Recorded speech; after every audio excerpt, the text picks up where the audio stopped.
We'll guide you through how to use Wix to create your stunning website.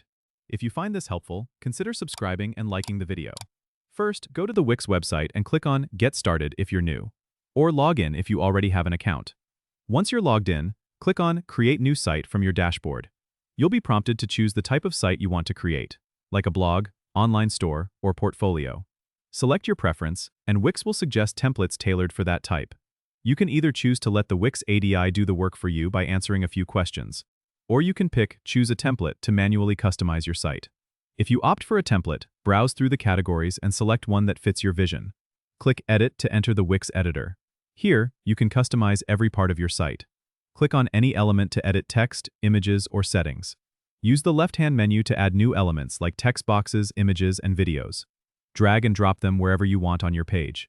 To adjust the design, use the Theme Manager to change fonts and colors globally across your site. Don't forget to check the mobile view by clicking on the mobile icon at the top to ensure your site looks good on all devices. Once you're satisfied, click Preview to see how your site will look live. If everything looks great, hit Publish in the top right corner. Wix will prompt you to choose a domain. You can use a free Wix domain, or connect your own if you have one. Follow the instructions provided to complete this step. Remember to save your work frequently to avoid losing any changes. Don't forget to subscribe and comment if this helped you out.